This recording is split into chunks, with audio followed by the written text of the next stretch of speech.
ಎಲ್ರಿಗೂ ನಮಸ್ಕಾರ. ಇವತ್ತು ನಾವು KEA ನಡೆಸಿರ್ತಕ್ಕಂಥ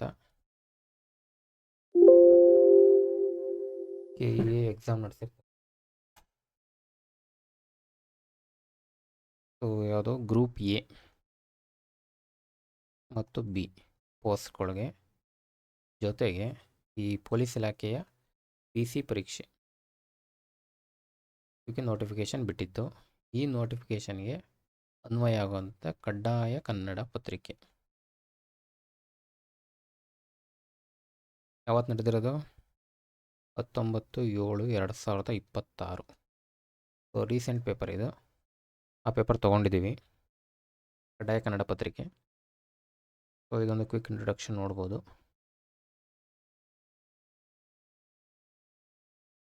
ಇದೇ ಪತ್ರಿಕೆ ನಾವು ತೊಗೊಂಡಿರೋದು ಯಾವುದು? T1 10:00 12:00 ನಡೆದಿದೆ. ಹಾಗಾಗಿ ಈಗಾಗಲೇ ಹೇಳಿದಂತೆ PC ಮತ್ತು ಗ್ರೂಪ್ ಎ ಮತ್ತು ಗ್ರೂಪ್ ಬಿ ಈ ಪೋಸ್ಟ್ಗಳಿಗೆ ನಡೆದಿರ್ತಕ್ಕಂಥ ಕಡ್ಡಾಯ ಕನ್ನಡ ಪತ್ರಿಕೆ ಸಾಲ್ವ್ ಮಾಡೋಣ. ಇದಕ್ಕೆ ಬಂದು 100 ಪ್ರಶ್ನೆಗಳಿರ್ತವೆ. ಓಕೆ, ಮೊದಲನೇ ಪ್ರಶ್ನೆ ಏನು ಹೇಳಿದ್ದಾರೆ? ಕ್ರಿಯಾರ್ಥಕ ಅವ್ಯಯ ಅಲ್ಲದಿರುವುದನ್ನು ಗುರುತಿಸಿ. ಪ್ರಶ್ನೆ ಪತ್ರಿಕೆಗಳನ್ನ ಓದುವಾಗ ಸ್ವಲ್ಪ ಡೀಟೇಲ್ ಆಗಿ ನೀಟಾಗಿ ಓದಬೇಕು. ಅವನೇನು ಕೇಳಿದಾನೆ? ಕ್ರಿಯಾರ್ಥಕ ಅವ್ಯಯ ಅಲ್ಲದೆ ಇರ್ತಕ್ಕಂಥದ್ದು ಅಂದಮೇಲೆ 4 ಕೊಟ್ಟಿದ್ದಾರೆ ಅಂದರೆ 3 ಇಲ್ಲಿರ್ತಕ್ಕಂಥವು ಕ್ರಿಯಾರ್ಥಕ ಅವ್ಯಯ ಆಗಿರ್ತವೆ, ಇನ್ನೊಂದು ಆಗಿರೋದಿಲ್ಲ. ಯಾವುದು ಆಗಿಲ್ಲ ಅದನ್ನು ನಾವಿಲ್ಲಿ ಕಂಡುಹಿಡಬೇಕು. ಆಪ್ಷನ್ಸ್ ನೋಡಿ: ಬೇಕು, ಉಂಟು, ಇಲ್ಲ, ಬೆಟ್ಟ. ಇದು ಟಿಕ್ ಹಾಕಿರೋದು ನಾನು ಕ್ವಶನ್ ಪೇಪರ್ ತೊಗೊಂಡಿರೋರು ಹಾಕಿದ್ದಾರೆ. ಸರಿ ಇದ್ರೂ ಇರ್ಬೋದು, ಇಲ್ಲದೆ ಇದ್ರೂ ಇರ್ಬೋದು. ಈಗ ಉತ್ತರ ನೋಡೋಣ. ಸ್ಕ್ರೀನ್ ಮೇಲೆ ಬರ್ತಿದ್ದಂಗೆ ಆನ್ಸರ್ ಮಾಡ್ಲಿಕ್ಕೆ ಟ್ರೈ ಮಾಡಿ. ಪಾಸ್ ಮಾಡ್ಕೊಳ್ಳಿ 10 ಸೆಕೆಂಡು. ಆನ್ಸರ್ ಮಾಡ್ಲಿಕ್ಕೆ ಟ್ರೈ ಮಾಡಿ. ಇದು ಹ್ಯಾಬಿಟ್ಟು ಇಲ್ಲಿಂದನೇ ಸ್ಟಾರ್ಟ್ ಆದರೆ ಅನುಕೂಲ. ಓಕೆ, ಈಗ ಉತ್ತರಕ್ಕೆ ಬರೋಣ. ಕ್ರಿಯಾರ್ಥಕ ಅವ್ಯಯಗಳ ಬಗ್ಗೆ ನೋಡಿದ್ದೀವಿ. ನೀವು ಕೂಡ ಓದಿದ್ದೀರಾ, ಹೌದಾ? ಏನು ಅವ್ಯಯ ಅಂದರೆ ಏನು? ಇದರಲ್ಲಿ ಎಷ್ಟು ಬಗೆಗಳು ಬರ್ತವೆ?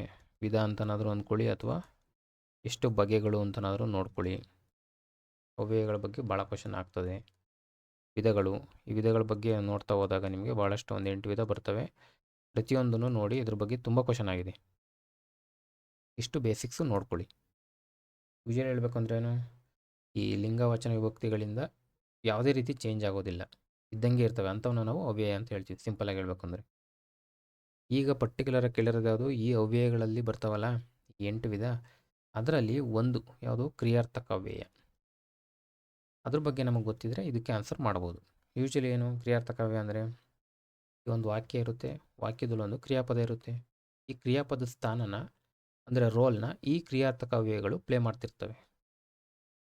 ಸಿಂಪಲಾಗಿ ಹೇಳಬೇಕು ಅಂದರೆ ಡೆಫಿನೇಷನ್ನು ನಿಮಗೆ ಬುಕ್ಕಲ್ಲಿ ಸಿಗುತ್ತೆ.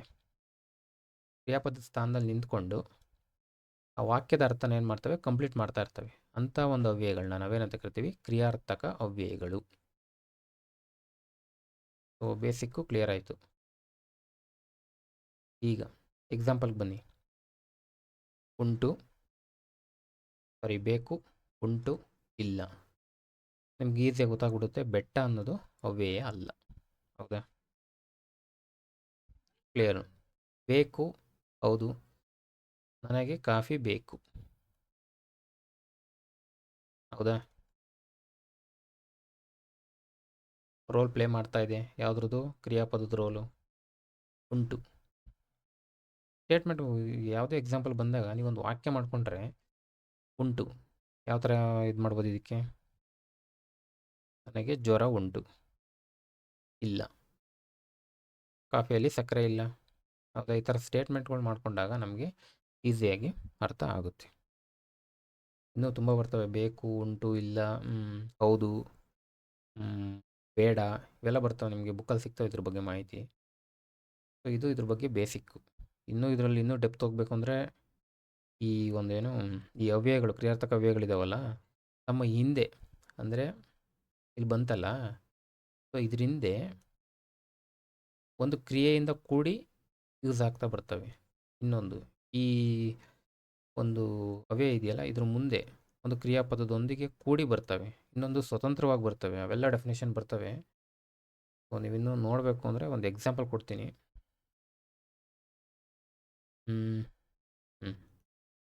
ಅಡಿಗೆ ಆಗಿಲ್ಲ, ಹೌದಾ?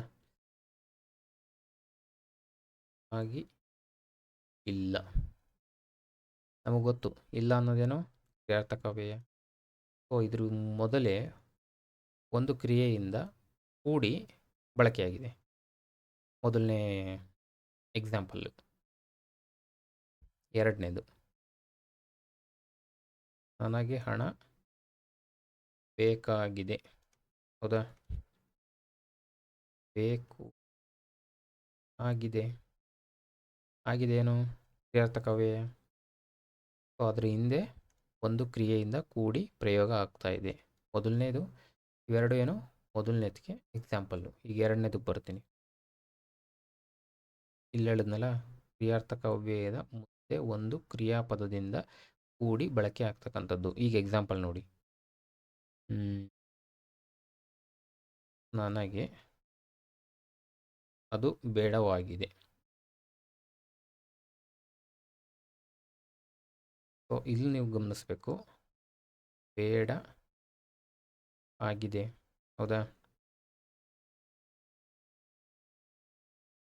ಕ್ಲಿಯರ್ ಆಯಿತಾ? ನೋಡಿ, ಬಳಸ್ತಾ ಹೋಗ್ಬೋದು. ಬೇಡ ಆಗಿದೆ, ಮುಂದೆ ಬಳಸ್ತೆ ಸ್ವತಂತ್ರವಾಗಿ. ಇನ್ನೊಂದು ನೆಕ್ಸ್ಟ್ ಬೇಗ ಮುಗಿಸ್ತೀನಿ. ಸೊ ನನ್ನಲ್ಲಿ ಹಣ ಇಲ್ಲ, ಸ್ವತಂತ್ರವಾಗಿ ಬಳಕೆಯಾಗಿದೆ. ಸೊ ಈ ಥರ ಇನ್ನೂ ಡೆಪ್ತ್ ಹೋದರೆ ನಿಮಗೆ ಕಾನ್ಸೆಪ್ಟು ದೊಡ್ಡದಾಗ್ತಾ ಹೋಗ್ತದೆ. ಬಟ್ ಎಷ್ಟು ಬೇಕು ಅಷ್ಟು ನೋಡ್ಕೊಳ್ಳಿ. ಕ್ಲಿಯರ್ ಆಯಿತಾ? ಕ್ರಿಯಾರ್ಥಕವ್ಯದ ಬಗ್ಗೆ ಕಂಪ್ಲೀಟಾಗಿ ಕ್ಲಿಯರ್ ಆಯಿತು. ಎರಡನೇದು, ಇಲ್ಲಿ ಅಂಡರ್ಲೈನ್ ಮಾಡಿದ್ದಾರೆ. ಅವನು ನೀನು ಕೂಡಿ ಬಂದಿರಿ. ಬರೆದು ಬಿಡ್ತೀನಿ. ಅವನು ನೀನು ಕೂಡಿ ಬಂದಿರಿ, ಹೌದಾ? ಇದು ವಾಕ್ಯ. ಇದರಲ್ಲಿ ಗೆರೆ ಎಳೆದಿರ್ತಕ್ಕಂಥದ್ದು ಈ ಒಂದು ಪದಕ್ಕೆ. ಅಡಿಗೆರೆ ಎಳೆದ ಪದ ಏನು ಅಂತ ಕೊಟ್ಟಿದ್ದಾರೆ. 4 ಆಪ್ಷನ್ ಕೊಟ್ಟಿದ್ದಾರೆ. ಈ 4 ಆಪ್ಷನ್ನಲ್ಲಿ ಸರಿ ಯಾವುದಾಗುತ್ತೆ ಅನ್ನೋದನ್ನ ಗುರುತಿಸ್ಬೇಕು ನಾವು. ನಿಮಗೆ ಉತ್ತರಗಳು ಇಲ್ಲಿದ್ದಾವೆ, ಹೌದಾ? ನೋಡ್ಕೋಬೇಕೀಗ. ಆಪ್ಷನ್ಸ್ನ ಓದ್ಕೊಳ್ಳಿ. ಎ ಮಾತ್ರ ಸರಿನಾ, ಅಂದರೆ ಇದೊಂದು ಮಾತ್ರ ಸರಿನಾ? ಎ ಮತ್ತು ಬಿ ಇವೆರಡೂ ಸರಿನಾ? ಸಿ ಮಾತ್ರನಾ, ಅಥವಾ ಸಿ ಆ್ಯಂಡ್ ಡಿ ಸರಿನಾ? ನಾವು ಫೋಕಸ್ ಮಾಡಬೇಕಾಗಿರೋದು ಈ ಪದದ ಮೇಲೆ. ಏನು ಅವನು ಅನ್ನೋದು ಮೊದಲನೇದಾಗಿ ಸರ್ವನಾಮನ. ಓಕೆ, ಇಲ್ಲಿ ಆಪ್ಷನ್ ಕೊಟ್ಟಿಲ್ಲ, ಬಟ್ ಜನರಲ್ ಆಗಿ ನೋಡ್ಕೊಳ್ಳಿ. ಅವನು ಅನ್ನೋದೇನು ಸರ್ವನಾಮ. ಜೊತೆಗೆ ಈ ವಾಕ್ಯದಲ್ಲಿ ಏನಿದು ಕರ್ತೃಪದ, ಹೌದಾ?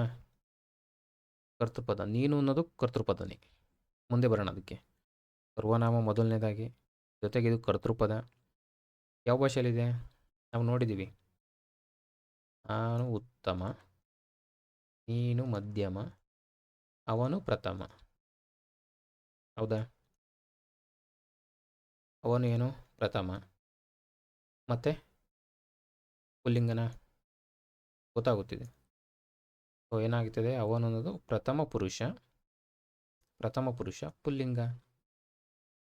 ಇಲ್ಲಿದೆ ನೋಡಿ, ಪ್ರಥಮ ಪುರುಷ ಪುಲ್ಲಿಂಗ ಅಂದಮೇಲೆ ಬಿ ಕರೆಕ್ಟ್ ಆಗ್ತದೆ. ಎ ಮಾತ್ರ, A B C E D. Okay, B correct ಅಂದಮೇಲೆ ಇನ್ನು ಉಳಿದ 3 ಆಪ್ಷನ್ನಲ್ಲೂ ಬಿ ಇಲ್ಲ, ಇರೋದೇ ಇದೊಂದು ಅಂದಮೇಲೆ ಇದು ಕರೆಕ್ಟ್ ಆಗ್ತದೆ. ಇದು ಕರೆಕ್ಟು ಅಂದಮೇಲೆ ಎ ಕೂಡ ಕರೆಕ್ಟು. ಏನು ಹೇಳ್ತಿದ್ದಾರೆ, ಕರ್ತೃಪದ ಕರೆಕ್ಟು. ಕ್ಲಿಯರ್ ಆಯ್ತಲ್ವಾ? ಈಗ ನೀನು ಅನ್ನೋದಕ್ಕೆ ಬನ್ನಿ. ನೀನು ಅನ್ನೋದು ಇದು ಕೂಡ ಸರ್ವನಾಮ, ಹೌದಾ? ಇದು ಕೂಡ ಕರ್ತೃಪದ. ಇದ್ಯಾವುದು ಪುರುಷದಲ್ಲಿದೆ? ಇದೆ ಮಧ್ಯಮ ಪುರುಷ. ಪುಲ್ಲಿಂಗನ ಸ್ತ್ರೀಲಿಂಗನ ಹೇಳ್ಬೋದಾ? ಮಧ್ಯಮ.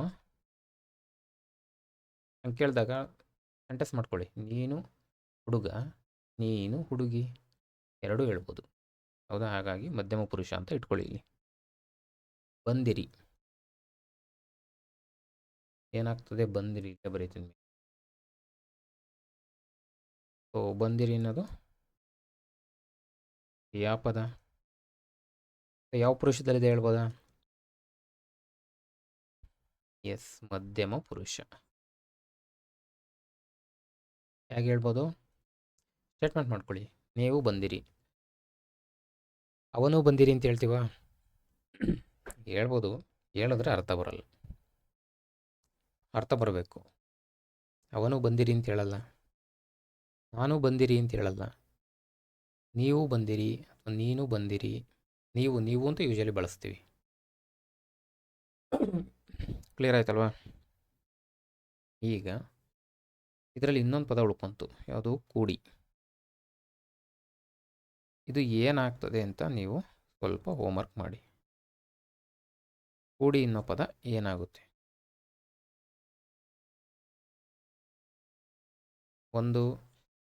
ಈ ಒಂದು ಬಂದಿರಿ ಅನ್ನೋದು ಕ್ರಿಯಾಪದ ಆದಮೇಲೆ ಕ್ರಿಯಾಪದಕ್ಕೆ ಇನ್ಫ್ಲೂಯೆನ್ಸ್ ಮಾಡ್ತಾ ಇದೆ ಅಂದಮೇಲೆ ಏನಾಗ್ಬೋದು? ಇದ್ರ ಬಗ್ಗೆ ಸ್ವಲ್ಪ ಹೋಮ್ವರ್ಕ್ ಮಾಡಿ, ನಿಮಗೆ ಕ್ಲಾರಿಟಿ ಸಿಗುತ್ತೆ. ಎರಡನೇ ಕ್ವಶನ್ ಮುಗೀತು. ಮೂರನೇದಕ್ಕೆ ಬನ್ನಿ. ಇದ್ಯಾವುದು?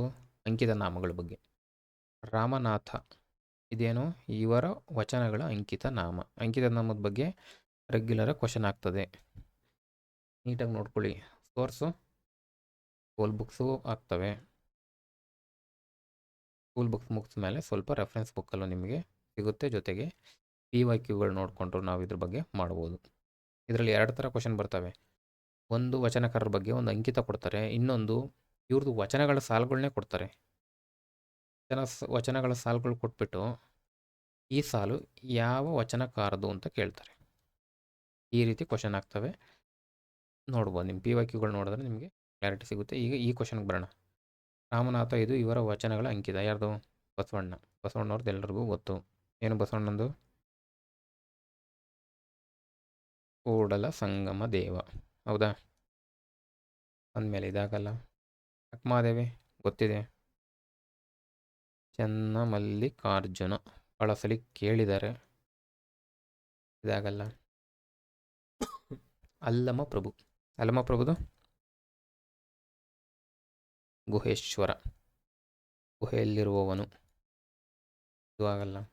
ಉಳಿದಿದ್ದೊಂದೇ ದೇವರ ದಾಸಿಮಯ್ಯ ಅಥವಾ ಜೇಡರ ದಾಸಿಮಯ್ಯ ಅಂತ ಕೂಡ ಕರೀತಾರೆ. ಕ್ಲಿಯರಾ? ಇದು ತುಂಬ ಸಲ ಕೇಳಿದ್ದಾರೆ. ಇದು ಜೇಡರ ದಾಸಿಮಯ್ಯನ ಬಗ್ಗೆ ರಾಮನಾಥ. ಇದೇನು ಹೊಸ ಕ್ವಶನ್ ಅಲ್ಲ, ರಿಪೀಟ್ ಕ್ವಶನ್ ಇದು. ಕಂಪಲ್ಸರಿ ಕನ್ನಡ ಹಾಕಿದ್ದರಿಂದ ನಾವು ಈಸಿಯಾಗಿ ಮಾಡಬಹುದು. ಇದು ಕ್ಲಿಯರ್ ಆಯಿತು. ನಾಲ್ಕನೇದಕ್ಕೆ ಬನ್ನಿ. ಏನು ಹೇಳಿದ್ದಾರೆ?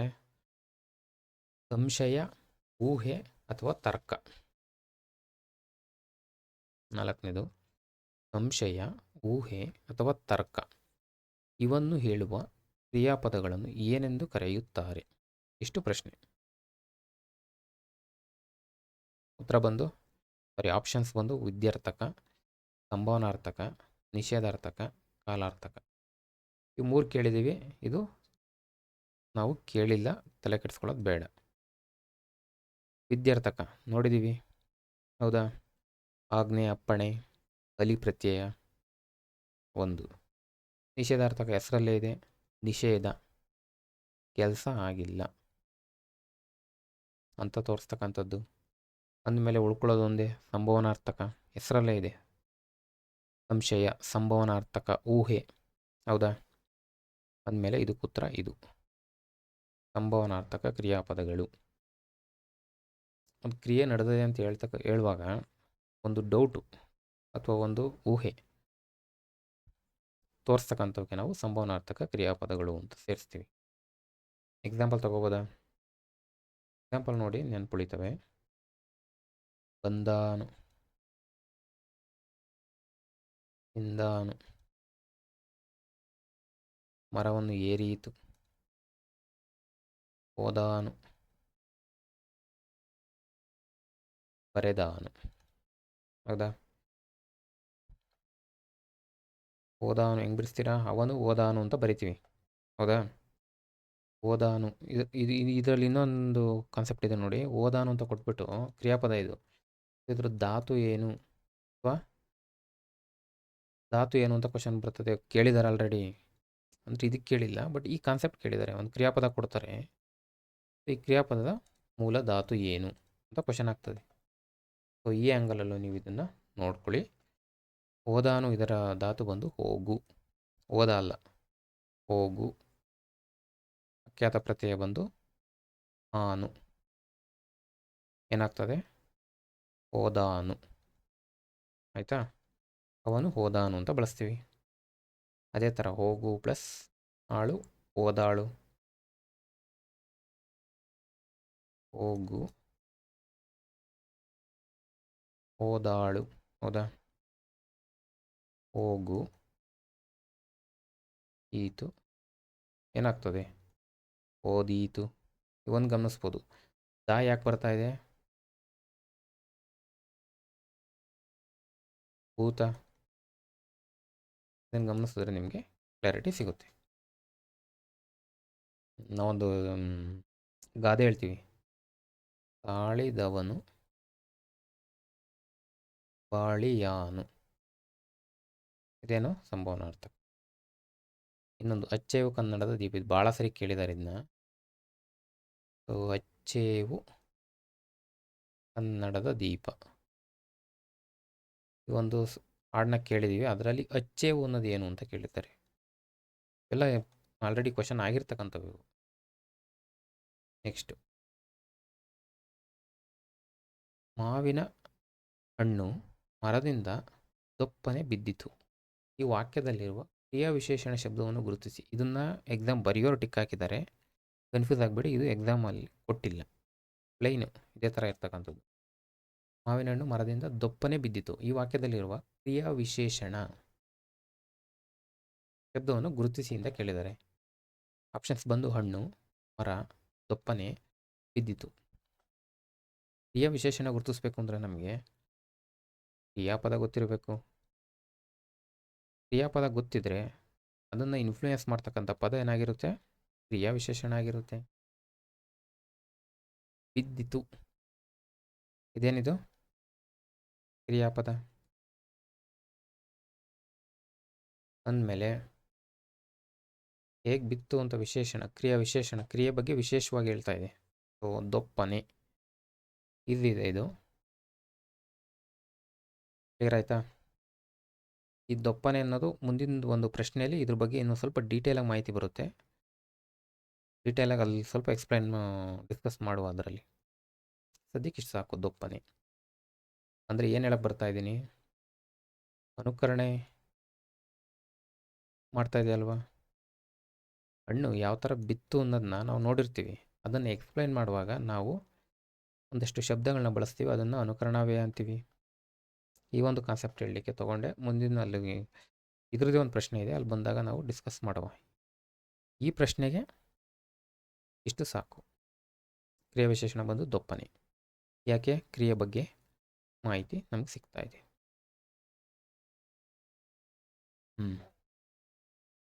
ನಾವೀಗ ಆಲ್ರೆಡಿ 2 ಕನ್ನಡ ಪೇಪರ್ ಸಾಲ್ವ್ ಮಾಡಿದ್ದೀವಿ. ಅದರಲ್ಲಿ 2ರಲ್ಲೂ ಈ ಪ್ರಶ್ನೆ ಬಂದಿದೆ, ಮುಂದೆನೂ ಬರುತ್ತೆ. ನಮಗೆ ಬೇಕಿರೋ ಮಾಹಿತಿ ಸಿಂಪಲ್ಲು. 1ರಿಂದ 9 ತನಕ ಕನ್ನಡ ಅಂಕಿಗಳು ಗೊತ್ತಿದ್ರೆ ನಮಗೆ ನಾವು ಇದಕ್ಕೆ ಉತ್ತರ ಮಾಡ್ಬೋದು. ಈ ಕೆಳಗೆ ನೀಡಲಾದ ಕನ್ನಡ ಆಂಗ್ಲ ಅಂಕಿಗಳ ಜೋಡಿಗಳಲ್ಲಿ ಎಷ್ಟು ತಪ್ಪಾಗಿವೆ? ಇದು ಇಂಪಾರ್ಟೆಂಟ್. ಇಲ್ಲಿ ಎಷ್ಟು ತಪ್ಪಾಗಿದೆ ಅಂತ ಕೇಳಿದ್ದಾರೆ. ಫಸ್ಟು ಸರಿ ಯಾವ್ದು ನೋಡ್ಕೊಳ್ಳೋಣ. 2 0 3 6 ಕರೆಕ್ಟ್ ಇದೆ. ಹೌದಾ? 2 0 3 6 ಈ ಸಂಖ್ಯೆಗಳನ್ನ ನಾವು ಪ್ರಿವಿಯಸ್ ಕ್ಲಾಸಲ್ಲೆಲ್ಲ ಬರೆದಿದ್ದೀವಿ. ಹಾಗಾಗಿ ಇದು ಪ್ರಾಕ್ಟೀಸ್ ಆಗಿರುತ್ತೆ. ಹಾಗಾಗಿ ಮತ್ತೆ ಬರೀಕ್ಕೆ ಹೋಗಲ್ಲ, ಟೈಮ್ ವೇಸ್ಟ್ ಆಗುತ್ತೆ. ಸೊ ಇದು 8 9 0 1 ಇದೇನು ಮಾಡಿದ್ದಾನೆ ನೋಡಿ. ನಾವು ಫಾಸ್ಟಾಗಿ ಎಕ್ಸಾಮಲ್ಲಿ ಓದುವಾಗ ಇಂಥವನ್ನ ಸ್ವಲ್ಪ ನೋಡಿ, ಇಲ್ಲೇ ಕನ್ಫ್ಯೂಸ್ ಆಗ್ತಾನೆ. 9 8 8 9 ಫಾಸ್ಟಾಗಿ ನೋಡುವಾಗ ನಾವು ಇಂಥವನ್ನ ಸ್ವಲ್ಪ ಗಮನಿಸಲ್ಲ. ಹಾಗಾಗಿ ಸ್ವಲ್ಪ ಟೈಮ್ ಕೊಟ್ಟು ಪೇಷನ್ಸಾಗಿ ನೋಡಿದ್ರೆ ನಮಗೆ ಸಿಗುತ್ತೆ. ಅಂದರೆ ಇದೇನಾಗಿದೆ? ಇದು ಕರೆಕ್ಟ್ ಇದೆ, ಇದು ತಪ್ಪಿದೆ. ಹೌದಾ? ಇದು ತಪ್ಪಿದೆ. ನೆಕ್ಸ್ಟು ಇದೇನಿದೆ? 6 9 3 7 ಕರೆಕ್ಟ್ ಇದೆ. ಇದು ಎ ಸಿ ಕರೆಕ್ಟು. ಡಿ ತಪ್ಪಿದೆ. ಇದೇನಿದೆ? 4 5 9 ನೋಡಿ, ಮತ್ತೆ ಅದೇ 8 9ರಲ್ಲಿ ಕನ್ಫ್ಯೂಸ್ ಮಾಡ್ತಾವ್ರೆ. ಇದು ಕೂಡ ಏನು ತಪ್ಪು. ಅಂದಮೇಲೆ 2 ಸರಿ ಅಂದರೆ 2 ತಪ್ಪು. ಅವ್ನು ಕೇಳಿರೋದೆಷ್ಟು? ತಪ್ಪೆಷ್ಟು? 2 ತಪ್ಪು. ಕರೆಕ್ಟಾ? ಈಸಿ ಕ್ವಶನ್ ಇದು, ಮಾಡ್ಬೋದು. ಬಟ್ ಏನು, ಸ್ವಲ್ಪ ನಾವು ಎಕ್ಸಾಮ್ ಹಾಲಲ್ಲಿ ಇರಬೇಕು. ಎಕ್ಸಾಮ್ ಹಾಲಲ್ಲಿ ಎಕ್ಸಾಮ್ ಟೈಮ್ನಲ್ಲಿದ್ದರೆ ನಾವು ಇದಕ್ಕೆ ಉತ್ತರ ಕರೆಕ್ಟಾಗಿ ಮಾಡ್ಬೋದು. ನೆಕ್ಸ್ಟು ಇದು ಕೂಡ ನಾವು ಆಲ್ರೆಡಿ ಡಿಸ್ಕಸ್ ಮಾಡಿದ್ದೀವಿ. ಇದು ಬಂದು ಯಾವುದು? ಕರ್ತರಿ ಕರ್ಮಣಿ. ಈ ಒಂದು ಕಾನ್ಸೆಪ್ಟಲ್ಲಿ ಕೇಳಿರ್ತಕ್ಕಂಥ ಪ್ರಶ್ನೆ. ರಾಮನು ರಥವನ್ನು ಓಡಿಸುತ್ತಾನೆ, ಈ ವಾಕ್ಯದ ಕರ್ಮಣಿ ಪ್ರಯೋಗ ರೂಪ ಏನು ಅಂತ ಕೇಳಿದೆ. ರಾಮನು ಜಾಸ್ತಿ ಎಕ್ಸ್ಪ್ಲೇನ್ ಮಾಡಲ್ಲ, ಫಸ್ಟ್ನೇ ಕ್ಲಾಸಲ್ಲೇ ಇದ್ರ ಬಗ್ಗೆ ತುಂಬ ಎಕ್ಸ್ಪ್ಲೇನ್ ಮಾಡಿದ್ದೀವಿ, ಡಿಸ್ಕಸ್ ಕೂಡ ಆಗಿದೆ. ಜಸ್ಟ್ ಒಂದು ರಿವಿಷನ್ ಅಷ್ಟೇ. ಇದೇನಾಗ್ತದೆ? ಇದು ಕರ್ತರಿ. ಇದು ಕರ್ತರಿ ಪ್ರಯೋಗ ಆಲ್ರೆಡಿ ಕೊಟ್ಟಿದ್ದಾರೆ. ಇದು ಕರ್ಮಣಿ ಪ್ರಯೋಗ ಕೇಳ್ತಾ ಇದ್ದಾರೆ. ರಾಮನಿಂದ ರಥವು ಓಡಿಸಲ್ಪಡುತ್ತದೆ. ಇದೇನಾಗ್ತದೆ? ಇದು ಕರ್ಮಣಿ ಪ್ರಯೋಗ ಆಗ್ತದೆ. ಕ್ಲಿಯರಾ? ರಾಮನು ಏನಿದು? ಕರ್ತೃಪದ. ಯಾವ ಲಿಂಗ? ಪುಲ್ಲಿಂಗ. ಓಡಿಸುತ್ತಾನೆ ಇದೇನಿದು? ಕ್ರಿಯಾಪದ. ಯಾವ ಲಿಂಗ? ಪುಲ್ಲಿಂಗ. ಹೌದಾ? ಯಾಕೆ ತಗೊಂಡ್ವಿ? ಕರ್ಮಪದ ಕರ್ತೃಪದದ ಲಿಂಗವನ್ನೇ ಅನುಸರಿಸುತ್ತೆ ಅಂತ ಹೇಳಲಿಕ್ಕೆ ನಾವು ಇದನ್ನು ತಗೊಂಡು, ಇದು ಕ್ವಶನ್ ಆಗಿದೆ. ಕರ್ತರಿ ಪ್ರಯೋಗದಲ್ಲಿ ಕ್ರಿಯಾಪದದ ಲಿಂಗ ಕರ್ತೃಪದದ ಲಿಂಗವನ್ನು ಫಾಲೋ ಮಾಡುತ್ತೆ ಅನ್ನೋದು ಕಾನ್ಸೆಪ್ಟ್. ಇಲ್ಲಿ ಬನ್ನಿ. ಇಲ್ಲಿ ರಥವು ಕರ್ಮಪದ.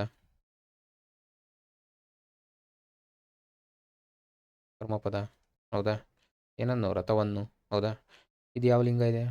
ರಥ ಅನ್ನೋ ನಪುಂಸಕ ಲಿಂಗ. ಹೌದಾ? ನಪುಂಸಲಿಂಗ. ಓಡಿಸಲ್ಪಡುತ್ತದೆ ಇದೇನಿದು? ಕ್ರಿಯಾಪದ. ಯಾವ ಲಿಂಗ? ನಪುಂಸಕ ಲಿಂಗ. ಇಲ್ಲೇನು ನೋಡಕ್ಕೆ ಬಂದ್ವಿ?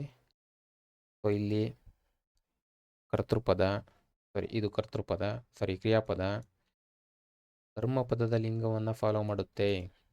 ಎಲ್ಲಿ? ಕರ್ಮಣಿ ಪ್ರಯೋಗದಲ್ಲಿ. ಇಷ್ಟು ನಿಮಗೆ ಬೇಸಿಕ್ಸು ಗೊತ್ತಿರಬೇಕಿಲ್ಲಿ. ಎರಡು ಅರ್ಥ ಏನು ಬೇರೆ ಬೇರೆನಾ? ಇಲ್ಲ, ಎರಡೂ ಕೂಡ ಒಂದೇ ಅರ್ಥ ನೀಡ್ತವೆ. ಬಟ್ ಏನಿಲ್ಲಿ ಏನು ಡಿಫ್ರೆನ್ಸ್ ಆಗೋದು? ಕರ್ತೃ, ಇಲ್ಲಿ ನೋಡಿ, ಕರ್ತೃ ಅಂದಮೇಲೆ ಇಲ್ಲೊಂದು ನೋಡ್ಬೇಕು ನೀವು. ಕರ್ತೃ ಕರ್ಮ ಅನ್ನು ಇದೆ, ಇಲ್ಲಿ ಹೂ ಇದೆ. ಹೌದಾ? ಕರ್ತೃ ಕರ್ಮ ಕ್ರಿಯಾಪದ. ಅಲ್ಪಡು. ಕರ್ಮಣಿ ಅಂದ ತಕ್ಷಣ ನಿಮ್ಗೆ ಒಂದು ನೆನಪು ಬರಬೇಕು, ಅಲ್ಪಡು ಪ್ರತ್ಯಯ ಸೇರುತ್ತೆ ಅಂತ. ಅಂದಮೇಲೆ ಕರ್ತೃ ಕರ್ಮ ಕ್ರಿಯಾಪದದ ಮೇಲೆ ಸೇರ್ತಕ್ಕಂಥ ಪ್ರತ್ಯಯಗಳು ಈಗಷ್ಟೇ ನೋಡ್ದು, ಇವೇನಾಗ್ತವೆ? ಬೇರೆ ಬೇರೆ ಆಗ್ತವೆ ಅಷ್ಟೆ. ಅದು ಏನು ಕರ್ತರಿ ಕರ್ಮಣಿ ಪ್ರಯೋಗದಲ್ಲಿರ್ತಕ್ಕಂಥ ಕಾನ್ಸೆಪ್ಟ್. ಕ್ಲಿಯರ್ ಆಯಿತು ಅನ್ಸುತ್ತೆ. ಇದಕ್ಕೆ ಉತ್ತರ ಬಂದು ಈಸಿ ಇದೆ. ಎರಡನೇದು. ಈಗ ಇದು ಯಾವುದ್ರ ಬಗ್ಗೆ ಕ್ವೆಶನ್ ಆಗಿದೆ? ಇದು ಬಂದು ಸಮಾಸ.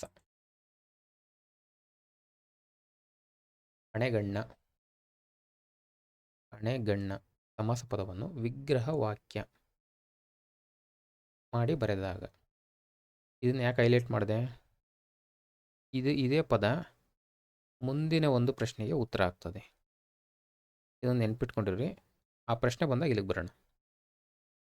ಸಮಾಸ ಪದವನ್ನು ಬಿಡ್ಸ್ ಬರೆಯೋದಕ್ಕೆ ಏನಂತೀವಿ? ವಿಗ್ರಹ ವಾಕ್ಯ ಅಂತ ಕರಿತೀವಿ. ಮಾಡಿ ಬರೆದಾಗ ಹೆಂಗೆ ಬರಿತೀವಿ ಅಂತ ಕೇಳಿದ್ದಾರೆ ಅಷ್ಟೇ ಪ್ರಶ್ನೆ. ಎಲ್ಲಿದೆ ಇದು? ಕನ್ನಡ ವ್ಯಾಕರಣ ದರ್ಪಣ. ಈಗ ಫಸ್ಟ್ ಬಿಡಿಸೋಣ. ಹೇಗೆ ಬಿಡಿಸ್ತೀರಾ? ಹಣೆಯಲ್ಲಿ ಕಣ್ಣು ಉಳ್ಳವನು ಅವನು. ಹಣೆಗಣ್ಣ ಬೇಕು ಅಂದರೆ ಬರೀತೀನಿ ಇಲ್ಲಿ. ಹಣೆಯಲ್ಲಿ ಕಣ್ಣು ಯಾರಿಗುಂಟೋ ಅವನು ಯಾರು? ಹಣೆಗಣ್ಣ. ಯಾರು ಹಣೆಗಣ್ಣ ಆದರೆ ಶಿವ. ಅಂದಮೇಲೆ ಅನ್ಯ ಪದ ಅಥವಾ ಮೂರನೇ ಪದ ಏನಾಗ್ತಾ ಇದೆ ಇಲ್ಲಿ? ಪ್ರಧಾನ ಆಗ್ತಾ ಇದೆ. ಹೌದಾ? ಅಂದರೆ ಹಣೆ ಮತ್ತು ಕಣ್ಣು ಇವೆರಡುಗಳು ಪದಗಳ ಅರ್ಥ ಮುಖ್ಯ ಅಲ್ಲ ನಮಗಿಲ್ಲಿ. ಮುಖ್ಯ ಅಲ್ಲ. ಹೌದಾ? ಈ ಎರಡೂ ಪದಗಳು ಸೇರಿ ಒಂದು ಹೊಸ ಪದ ಆಗ್ತಾ ಇದೆ. ಯಾವುದು? ಶಿವ ಅಂತಕ್ಕಂಥದ್ದು. ಇದು ಅಂದರೆ ನೀವು ಅನ್ಯ ಪದ ಅಂತ ತಗೋಬೋದಿದ್ದು ನಾವು. ಮೂರನೇ ಪದ ಅನ್ನೋ ಅಥವಾ ಅನ್ಯ ಪದ. ಅನ್ಯ ಪದದ ಅರ್ಥ ಏನಾಗ್ತದೆ ನಮಗೆ? ಪ್ರಧಾನ ಆಗ್ತದೆ. ಅನ್ಯ ಪದದ ಅರ್ಥ ಏನಾಗ್ತದೆ? ಪ್ರಧಾನ. ಇದು ಫಸ್ಟ್ ಯಾವ ಸಮಾಸ ಇದು? ಬಹುರ್ವಿ ಸಮಾಸ. ಹೌದಾ? ಬಹುರ್ವೀಹಿ ಸಮಾಸ.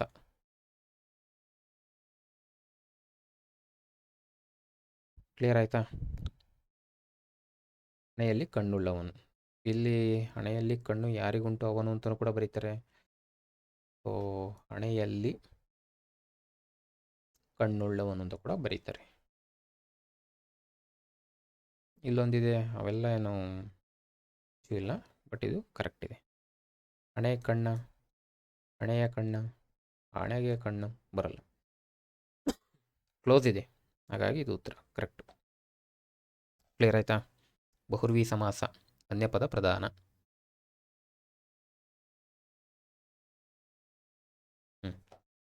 ಏನಿದು?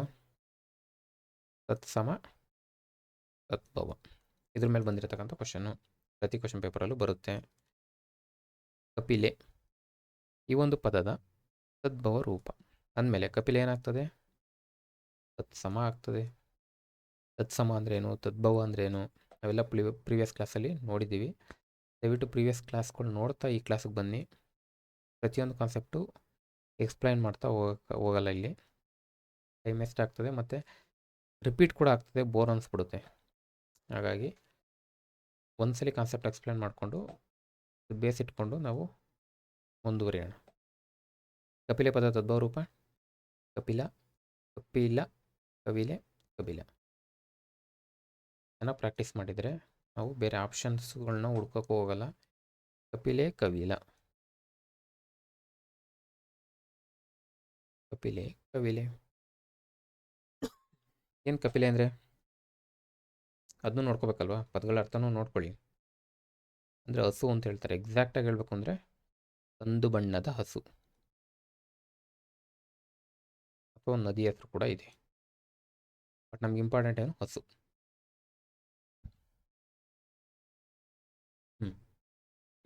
ಇಲ್ಲಿ ಬಂತು ನೋಡಿ. ಸಮಾಸ ಪದವನ್ನು ಬಿಡಿಸಿ ಬರೆಯುವುದಕ್ಕೆ ಏನೆಂದು ಕರೆಯುವರು? ಇದು ಜನರಲ್ ಕನ್ನಡ ಆಗಿರೋದ್ರಿಂದ ಕ್ವಶನ್ನು ಸಿಂಪಲ್ ಇದೆ. ಎಲ್ಲಿದೆ ಇದಕ್ಕೆ? ಯಾವಾಗಲೇ ಒಂದು ಕ್ಲಾಸ್ ನೋಡಿ. ಇಲ್ಲಿದೆ ನೋಡಿ. ಸಮಾಸ ಪದವನ್ನು ವಿಗ್ರಹ ವಾಕ್ಯವಾಗಿ ಮಾಡಿ ಬರೆದಾಗ ಅಂದ್ರೇನು? ಬಿಡಿಸಿ ಬರೆದಾಗ. ಸಮಾಸ ಪದವನ್ನು ಬಿಡಿಸಿ ಬರೆಯುವುದಕ್ಕೆ ಏನಂತೀವಿ? ವಿಗ್ರಹ ವಾಕ್ಯ. ಇದಕ್ಕೋಸ್ಕರನೇ PYQಗಳು ನಮಗೆ ದಾರಿ ತೋರ್ತವೆ. ಹೌದಾ?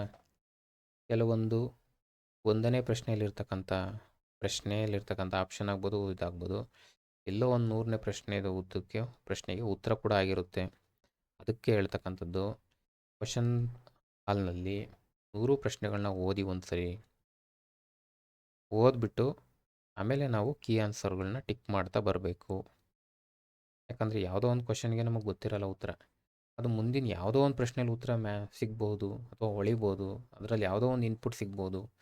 ಅದಕ್ಕೋಸ್ಕರನೇ ಹೇಳ್ತಕ್ಕಂಥದ್ದು. ಸ್ವಲ್ಪ ಇದನ್ನು ಫಾಲೋ ಮಾಡ್ಕೊಂಡ್ರೆ 1 or 2 ಮಾರ್ಕ್ಸ್ ನಾವು ಇನ್ಕ್ರೀಸ್ ಮಾಡ್ಕೋಬೋದು. ಆ 1 or 2 ಮಾರ್ಕ್ಸೇ ನಮಗೆ ಲಿಸ್ಟೊಳಗೆ ಕರ್ಕೊಂಡು ಹೋಗ್ತದೆ. ಓಕೆ, ಅದು ಬಿಡೋಣ. ಇಲ್ಲಿ ಬರೋಣ. ಸಮಾಸ ಪದವನ್ನು ಬಿಡಿಸಿ ಬರೆಯುವುದಕ್ಕೆ ಏನಾಗ್ತದೆ? ವಿಗ್ರಹ ವಾಕ್ಯ. ಮಿಶ್ರ ವಾಕ್ಯ ಆಗಲ್ಲ, ಓದಿದ್ದೀವಿ. ಸರಳ ಕೂಡ ಆಗಲ್ಲ, ಸಂಯುಕ್ತ ಕೂಡ ಆಗಲ್ಲ. ಇದು ಈಸಿ ಇದೆ. ನೆಕ್ಸ್ಟ್ ಸ್ವಲ್ಪ ಡಿಸ್ಕಸ್ ಮಾಡೋಣ. ವಿಶೇಷಣ ವಿಶೇಷ್ಯ ಭಾವ ಸಂಬಂಧ ಕೂಡಿ ಬರುವ ಸಮಾಸ. ನೋಡಿ, ಸಮಾಸದ ಬಗ್ಗೆ ಎರಡನೇ ಪ್ರಶ್ನೆನಾ. ಸಮಾಸ ವಿಶೇಷಣ ವಿಶೇಷ್ಯ ಈ ಒಂದು ಸಂಬಂಧ ಕೂಡಿ ಬರ್ತಕ್ಕಂಥ ಸಮಾಸ ಯಾವುದು ಅಂತ ಪ್ರಶ್ನೆ. ತತ್ಪುರುಷನ, ದ್ವಂದ್ವನ, ದ್ವಿಗುಣ, ಕರ್ಮಧಾರಯನ, ಇವೆರಡರ ಬಗ್ಗೆನೂ ಮುಂದೆ ಪ್ರಶ್ನೆ ಇದೆ. ತತ್ಪುರುಷ ಆಗಲ್ಲ, ಇದಕ್ಕೆ ಉತ್ತರ ಬಂದು ಕರ್ಮಧಾರಯ ಸಮಾಸ. ಯಾಕೆ ಅದು ನೋಡ್ಬೇಕಲ್ವಾ. ಎಕ್ಸಾಂಪಲ್ ತಗೊಳ್ಳಿ, ಯಾವುದಕ್ಕೆ ಒಂದಾಗಲೂ ನಾನು ಫಾಲೋ ಮಾಡೋ ಮೆಥಡು ಇದು. ಎಕ್ಸಾಂಪಲ್ ತೊಗೊಂಡ್ರೆ ಈಸಿಯಾಗಿ ಅರ್ಥ ಆಗುತ್ತೆ. ಹಿರಿದು ಪ್ಲಸ್ ಜೇನು, ಹೆಜ್ಜೇನು. ಹೌದಾ, ಇಲ್ಲಿ ಹಿರಿದು ಅನ್ನೋದೇನು ಪೂರ್ವಪದ, ಇದೇನಿದು ಉತ್ತರ ಪದ, ಇದೇನಿದು ಸಮಸ್ತ ಪದ ಅಂತ ಕೂಡ ಕರೀತಾರೆ. ಇದೊಂದು ನೆನ್ಪಿಟ್ಕೊಳ್ಳಿ. ವಿಗ್ರಹ ಮಾಡಿ ಬರೆಯೋದಕ್ಕೆ ಏನಂತೀವಿ, ಸಾರಿ, ಸಮಾಸ ಪದವನ್ನು ಬಿಡಿಸಿ ಬರೆಯೋದಕ್ಕೆ ವಿಗ್ರಹ ವಾಕ್ಯ ಅಂತ ಒಂದು ಕ್ವಶನ್ ಆದಮೇಲೆ ಮೊದಲನೇ ಪದ ಏನಂತೀವಿ, ಎರಡನೇ ಪದ ಏನಂತೀವಿ ಅಂತಲೂ ಪ್ರಶ್ನೆ ಬರ್ಬೋದು. ಬಂದಿಲ್ಲ, ಬರ್ಬೋದು. ಹಾಗಾಗಿ ಇದನ್ನು ಸ್ವಲ್ಪ ನೋಡ್ಕೊಳ್ಳಿ. ಪೂರ್ವಪದ, ಉತ್ತರ ಪದ. ಸೊ ಹಿರಿದು ಅನ್ನೋದು ಪೂರ್ವಪದ ಏನಿದು, ಇದೇ ವಿಶೇಷಣ. ನೆನ್ಪಿಟ್ಕೊಳ್ಳಿ, ವಿಶೇಷಣ. ಇದೇನಾಗ್ತದೆ, ವಿಶೇಷ್ಯ ಆಗ್ತದೆ. ಇದು ಕೂಡ ಮುಂದಿನ ದಿನದಲ್ಲಿ ಪ್ರಶ್ನೆ ಬರಬಹುದು. ಇದು ಕೊಟ್ಬಿಡ್ಬೋದು. ಹಿರಿದು ಜೇನು, ಹೆಜ್ಜೇನು ಅನ್ನುವಾಗ ಜೇನು ಅಂತಕ್ಕಂಥದ್ದು ವಿಶೇಷಣ, ವಿಶೇಷ್ಯ, ಇನ್ನೊಂದೆರಡು ಯಾವುದೋ ಎರಡು ಸೇರಿಸ್ತಾರೆ ಅಲ್ವಾ. ಹಾಗಾಗಿ ಸ್ವಲ್ಪ ಡೆಪ್ತಾಗಿ ಕಾನ್ಸೆಪ್ಟ್ ಅರ್ಥ ಮಾಡಿಕೊಂಡು ತಿಳ್ಕೊಂಡು ಹೋಗಬೇಕು. ಕರ್ಮಧಾರಯದ ಬಗ್ಗೆ ನಾವು ಒಂದು ಯಾವುದು ಕಂಪಲ್ಸರಿ ಕನ್ನಡನೇ 2024ರಲ್ಲಿ ನಡೆದು, ಇದರಿಂದ ಪ್ರೀವಿಯಸ್ ಪೇಪರ್, ಅದರಲ್ಲಿ ಡೀಟೇಲಾಗಿ ಒಂದು ಪ್ರಶ್ನೆನೇ ಬಂದಿದೆ ಇದ್ರ ಬಗ್ಗೆ. 4 ಹೇಳಿಕೆಗಳನ್ನೇನೋ ಕೊಟ್ಬಿಟ್ಟು ಪ್ರಶ್ನೆ ಮಾಡಿದ್ದಾರೆ. ಆ ಒಂದು ಪ್ರಶ್ನೆ ಸಾಲ್ವ್ ಮಾಡುವಾಗ ನಾವು ಇದ್ರ ಬಗ್ಗೆ ಡೀಟೇಲಾಗಿ ಎಕ್ಸ್ಪ್ಲೇನ್ ಮಾಡಿದ್ವಿ. ಆ ಕ್ಲಾಸಲ್ಲಿ ನೋಡಿದ್ರೆ ನಿಮಗೆ ಈ ಕಾನ್ಸೆಪ್ಟಲ್ಲಿ ಕವರ್ ಆಗಿರುತ್ತೆ. ನೆಕ್ಸ್ಟ್, ಈ ಕೆಳಗೆ ನೀಡಲಾಗಿರುವ ವಿರುಕ್ತಿ ಪದಗಳಲ್ಲಿ ರೂಪ ಬದಲಾವಣೆ ಆಗುವುದಕ್ಕೆ ಉದಾಹರಣೆ ಗುರುತಿಸಿ. ಮೊದಲನೇದೇನು, ವಿರುಕ್ತಿ ಪದ ಕಂಡುಹಿಡ್ಕೋಬೇಕು. ವಿರುಕ್ತಿ ಪದ ಗೊತ್ತಾದರೆ ನಮಗೆ ರೂಪ ಬದಲಾವಣೆ ಆಗಿದೆ ಅನ್ನೋದಕ್ಕೆ ಉದಾಹರಣೆ ಗೊತ್ತಾಗುತ್ತೆ ನಮಗೆ. ವಿರುಕ್ತಿ ಅಂದರೆ ಪುನರುಕ್ತಿ ಅನ್ಬೋದಾ. ಪುನರುಕ್ತಿ ಅಂದರೆ ಒಂದೇ ಮಾತನ್ನ ಎರಡು ಸರಿ ಹೇಳೋದು. ಎರಡು ಉಕ್ತಿ, ಮಾತು ಅಂದರೆ ಒಂದೇ ಮಾತು, ಒಂದೇ ಪದನ, ಒಂದೇ ಮಾತು ಅಥವಾ ಪದ ಎರಡು ಸಲ ಹೇಳ್ತೀವಿ, ಇದು ದ್ವಿರುಕ್ತಿ. ಕ್ಲಿಯರ್ ಆಯಿತು. ನೆಕ್ಸ್ಟ್, ದ್ವಿರುಕ್ತಿಗಳು ನಾವು ತುಂಬ ನೋಡಿದ್ದೀವಿ, ಹೌದಾ. ಅದರಲ್ಲಿ ಇದು ರೂಪ ಬದಲಾವಣೆ ಅನ್ನೋದು ಇನ್ನೊಂದು ಎಕ್ಸ್ಟ್ರಾ ನೆಕ್ಸ್ಟ್ ಸ್ಟೆಪ್. ಇದು ಬೇಸಿಕ್ಸ್ ದ್ವಿರುಕ್ತಿಗಳು ಒಂದಷ್ಟು ಎಕ್ಸಾಂಪಲ್ ನಿಮಗೆ ಬುಕ್ಕಲ್ಲೆಲ್ಲ ಸಿಗ್ತವೆ. ಎರಡನೇ ಹಂತಕ್ಕೆ ಬಂದಾಗ ಈ ರೀತಿ ಪ್ರಶ್ನೆಗಳು ಬರ್ತಾವಲ್ಲಿ. ಏನು, ಇದಕ್ಕೆ ಉತ್ತರ ಬಂದು ಇದು ನಿಮಗೆಲ್ರಿಗೂ ಗೊತ್ತಿದೆ, ಮೊದಲು. ಯಾಕಾಯಿತು ಇಲ್ಲಿ ನೋಡೋಣ. ಮೊದಲು ಏನಾಗ್ತದೆ, ಮೊದಲು, ಅಥವಾ ಮೊಟ್ಟಾದರೂ ಆಗ್ಬೋದು, ಅಥವಾ ಮೊತ್ತ ಅಂತ ಕೂಡ ಆದರೂ ಆಗ್ಬೋದು, ಬಳಸ್ತೀವಿ ಇದನ್ನ. ಮೊದಲು ಅಥವಾ ಮೊದಲು. ಕ್ಲಿಯರಾ. ಸೊ ಏನಾಗ್ತದೆ, ದ್ವಿರುಕ್ತಿ ಪದಗಳಲ್ಲಿ ರೂಪ ಬದಲಾವಣೆ ಆಗುವುದಕ್ಕೆ ಉದಾಹರಣೆ ಯಾವುದು, ಮೊದಲು ಅಂದರೆ ಇದು ಉತ್ತರ ಕರೆಕ್ಟು. ಹಿಂಡು ಬರಲ್ಲ, ನಕ್ಕು ಬರಲ್ಲ, ಚೀಲ ಬರಲ್ಲ. ಈಸಿ ಇದೆವಲ್ಲ, ನಾವು ಓದುವಾಗಲೇ ಬೇಸಿಕ್ಸ್ ಇವಾಗಲೇ ಕ್ವಶನ್ ಪೇಪರಲ್ಲಿ ಬಂದಿರೋದ್ರಿಂದ ಡಿಸ್ಕಸ್ ಮಾಡ್ತಾ ಇದ್ದೀವಿ. ಕ್ಲಿಯರ್ ಆಯ್ತಲ್ವಾ. ಅದೇ ಥರ ಇನ್ನೂ ಇದ್ದಾವೆ. ಇದು ಸ್ಟೇಜ್ 1 ಅಂದ್ಕೊಳ್ಳಿ. ಡೈರೆಕ್ಟ್ ಸಿಂಪಲ್ ಎಕ್ಸಾಂಪಲ್ ನಿಮ್ಮ ಬುಕ್ಕಲ್ಲಿ ಸಿಗ್ತವೆ. ಇದು ಕೂಡ ಬುಕ್ಕಲ್ಲೇ ಸಿಗುತ್ತೆ, ಬಟ್ ಇದು ಸ್ಟೇಜ್ 2 ಅಂದ್ಕೊಳ್ಳಿ. ಇನ್ನೊಂದು ಸ್ಟೇಜ್ 3 ಬರುತ್ತೆ. ನೋಡೋದಕ್ಕೆ ಅವು ದುರುಕ್ತಿ ಅಂತಲೇ ಅನಿಸಲ್ಲ, ಬಟ್ ಅವು ದುರುಕ್ತಿ. ಎಕ್ಸಾಂಪಲು ತಾಲೂಕಿರು, ಮಲೆಯ ಪರ್ವತ, ತುಂಬ ಇದ್ದಾವೆ. ಅದ್ರ ಬಗ್ಗೆ ಸ್ವಲ್ಪ ನೋಟ್ ಮಾಡ್ಕೊಳ್ಳಿ. ಆ್ಯಕ್ಚುಲಿ ಕ್ವಶನ್ಸ್ ಬರ್ತಕ್ಕಂಥದ್ದೇ ಅಲ್ಲಿಂದ.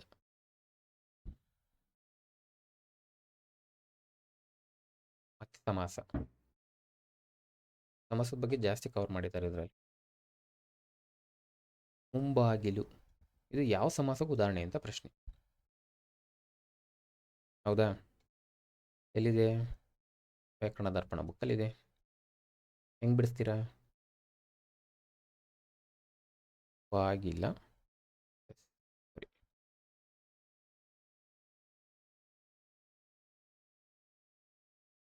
ಬಾಗಿಲ ಅದಕ್ಕೆ ಮುಂದು ಹೌದಾ? ಏನಾಗ್ತದೆ? ಮುಂಬಾಗಿಲು ಹೌದಾ? ಪೂರ್ವ ಪದ, ಉತ್ತರ ಪದ, ಸಮಸ್ತ ಪದ. ಬಾಗಿಲು ಬಾಗಿಲ ಅಂತಕ್ಕಂಥದ್ದೇನಿದು? ಅಂಶಿ.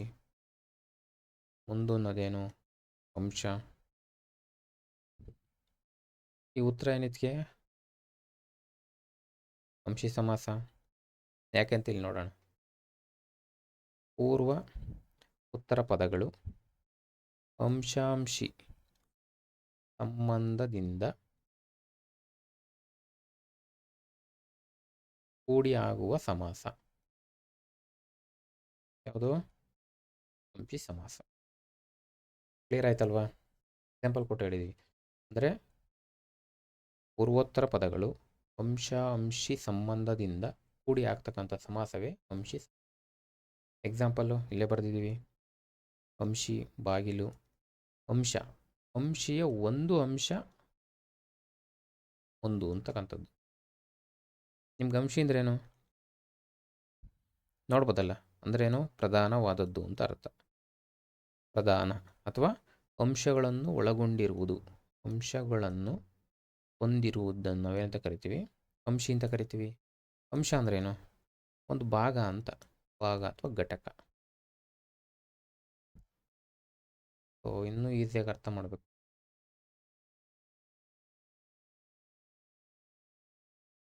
ಇದೇನಾಗ್ತದೆ? ಓವರ್ ಆಲ್ ಇರ್ತಕ್ಕಂಥದ್ದು ಅಂಶಿ. ಇದೇನಾಗ್ತದೆ? ಅಂಶ. ಕ್ಲಿಯರ್ ಆಯ್ತಾ? ಇಷ್ಟೇ ಇದು ಅಂಶಿ ಸಮಾಸದ ಬಗ್ಗೆ. ಒಂದು ಅಂಶಿ ಒಂದು ಅಂಶ ಸೇರ್ಕೊಂಡು ಆಗ್ತಕ್ಕಂಥದ್ದಕ್ಕೆ ಅಂಶಿ ಸಮಾಸ ಅಂತ ಕರಿತೀವಿ.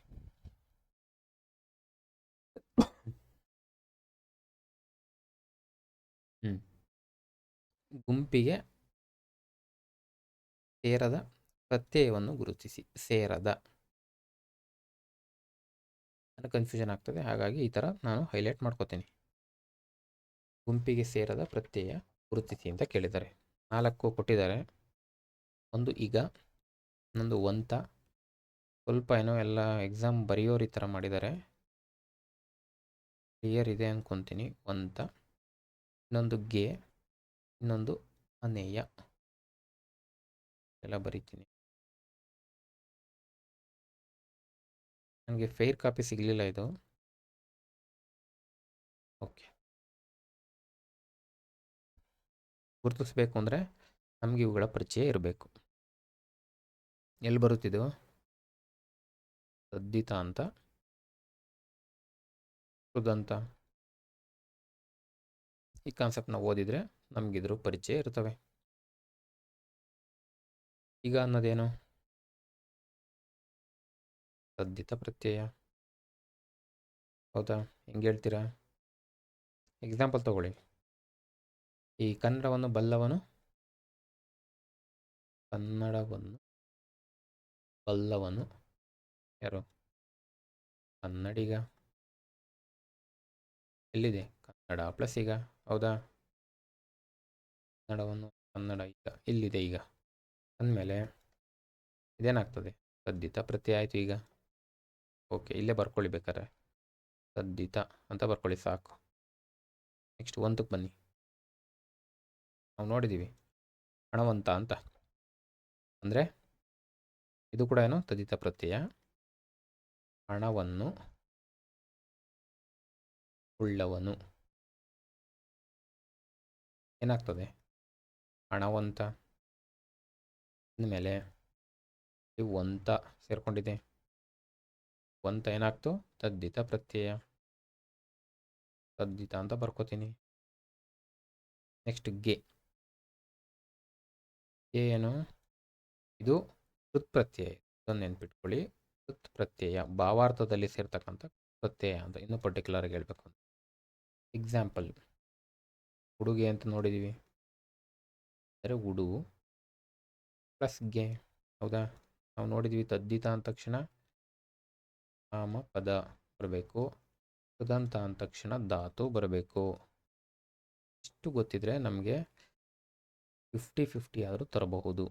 ಇಷ್ಟು ಕ್ಲಾರಿಟಿ ಇದ್ದರೆ ಸಾಕು ನಮಗೆ. ಬೇಸಿಕ್ ಉಡು ಪ್ಲಸ್ ಗೆ. ಹೌದಾ? ಉಡುಗೆ. ಉಡು ಏನು? ಧಾತು. ಗೆ ಬಂದು ಭಾವಾರ್ಥದಲ್ಲಿ ಕೃತ್ಪ್ರತ್ಯಯ. ಉಡುಗೆ ಏನಾಗ್ತದೆ? ಕೃದಂತ ಭಾವನಾಮ. ಅಂದಮೇಲೆ ಇದೇನಾಗ್ತದೆ? ಕೃದಂತ ಅಂತ ಬರ್ಕೋತೀನಿ. ನೋಡೋಣ ಮುಂದೊಂದು. ಅನೇಯ. ಅನೇಯ. ಹೌದಾ? ಎಲ್ಲಿ ಕೇಳಿದ್ರೆ ಅನೇಯ ಅಂತಕ್ಕಂಥದ್ದು? ಈಗ ಎರಡನೇಯ ಅಂತ ಬರಿತೀವಿ. ಎರಡನೇಯ. ಹಿಂಗೆ ಎರಡು ಅನೇಯ. ಎರಡನೇಯ ಅಂದರೆ ರೇಸ್ನಲ್ಲಿ ಇದು ಎರಡನೇ ಕುದುರೆ, ರೇಸ್ನಲ್ಲಿ ಇದು ಮೂರನೇ ಕುದುರೆ, ಈ ಥರ ಹೇಳ್ತೀವಲ್ಲ.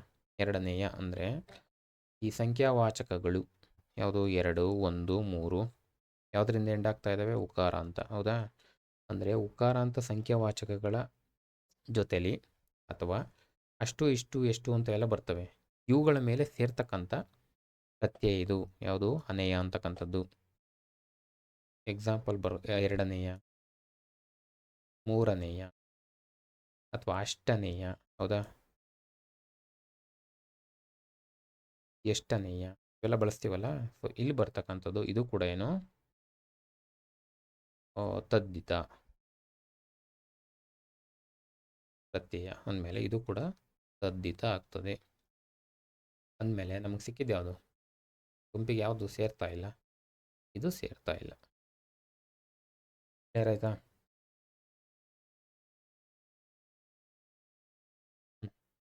ಗಿಡ ಮರ ಬಳ್ಳಿಗಳು ಹೇಳಿದಾರೆ ಆಲ್ರೆಡಿ. ಸಮಾಸ ಯಾವುದು ಅಂತ ಉತ್ತರ ಬಂದು ದ್ವಂದ್ವ. ಯಾಕೆ ದ್ವಂದ್ವ? ದ್ವಂದ್ವ ಸಮಾಸ. ದ್ವಂದ್ವ ಸಮಾಸ ಅಂದ್ರೆ ಏನು? ಎರಡಿರ್ಬೋದು ಅಥವಾ ಅನೇಕ ಏನಾಗ್ತದೆ? ನಾಮಪದಗಳು ಸೇರಿ ಸಮಾಸ ಆಗ್ತದೆ. ಸಮಾಸ ಆದಾಗ ಎಲ್ಲ ಪದಗಳ ಅರ್ಥ ಪ್ರಧಾನ. ಇದೊಂದು ನೋಡ್ಕೊಳ್ಳಿ ನೀವು. ಸಮಾಸಗಳನ್ನ ಓದುವಾಗ ಕೆಲವು ಉತ್ತರ ಪದ ಪ್ರಧಾನ ಆಗ್ತವೆ, ಕೆಲವು ಎಲ್ಲ ಪದಗಳ ಪ್ರಧಾನ ಆಗ್ತವೆ, ಕೆಲವು ಅನ್ಯ ಪದ ಪ್ರಧಾನ ಆಗ್ತವೆ. ಇದ್ರ ಬೇಸ್ ಮೇಲೆ ಕ್ವಶನ್ ಆಗಬಹುದು. ಹೌದಾ? ಗೊತ್ತಿಲ್ಲ, ಕೇಳ್ಬೋದು. ಕೇಳಿದರೆ ಅನ್ಕೊಂತೀನಿ. ಸೊ ಈ ಕೆಳಗಿನವುಗಳಲ್ಲಿ ಯಾವುದು ಅನ್ಯ ಪದ ಪ್ರಧಾನ ಸಮಾಸ? ಯಾವುದು ಉತ್ತರ ಪದ ಪ್ರಧಾನ ಸಮಾಸ? ಯಾವುದು ಎಲ್ಲ ಪದಗಳ ಪ್ರಧಾನ ಸಮಾಸ? ಬರ್ಬೋದು ಕ್ವಶನ್. ಇದ್ರ ಬಗ್ಗೆನೂ ಸ್ವಲ್ಪ ಗಮನ ಇರಲಿ. ಎಲ್ಲ ಪದಗಳು ಏನಾಗ್ತವೆ? ಪ್ರಧಾನ ಆಗ್ತವೆ. ಇದು ದ್ವಂದ್ವ ಸಮಾಸದ ಬಗ್ಗೆ. ಈಗ ಬಿಡಿಸ್ಬೇಕಲ್ವಾ ದ್ವಂದ್ವ ಸಮಾಸ. ಹೆಂಗೆ ಬಿಡಿಸ್ತೀರಾ? ಗಿಡ ಮರ ಬಳ್ಳಿಗಳು. ಗಿಡವು ಅವು ಬಳ್ಳಿಯು ಏನೇನಾಗ್ತದೆ? ಗಿಡ ಮರ ಗಳು. ಬೇರೆ ಇದು ಇದ್ರ ಬಗ್ಗೆ ಮಾಹಿತಿ ದ್ವಂದ್ವ ಸಮಾಸದ ಬಗ್ಗೆ. ಇದ್ರ ಬಗ್ಗೆ ತುಂಬ ಸಿಗ್ತವೆ. ಗುಡುಗು ಮಿಂಚು ಸಿಡಿಲು ಹಿಂಗೆಲ್ಲ ಬರ್ತಕ್ಕಂಥವು ದ್ವಂದ್ವ ಈಸಿಯಾಗಿ ಕಂಡುಹಿಡಿಯಲ್ಲ. ಸ್ವಲ್ಪ ಕನ್ಫ್ಯೂಷನ್ ಆಗ್ತಕ್ಕಂಥದ್ದು ಯಾವುದು? ಈ ಕರ್ಮಧಾರಯ ಸಮಾಸ ಮತ್ತು ತತ್ಪುರುಷ ನನಗೆ. ಹಾಗಾಗಿ ಒಬ್ರಿಗೆ ಒಂದೊಂದು ಈಸಿ ಆಗ್ತವೆ. ಈಗ ನೆಕ್ಸ್ಟ್ ಪ್ರಶ್ನೆ. ಇದಕ್ಕೆ ದ್ವಂದ್ವ ಕ್ಲಿಯರ್ ಆಯಿತು. ಸಮಾಸದ ಬಗ್ಗೆ ಚೆನ್ನಾಗಿ ಕ್ವಶನ್ ಆಗಿದೆ ಈ ಪೇಪರಲ್ಲಿ.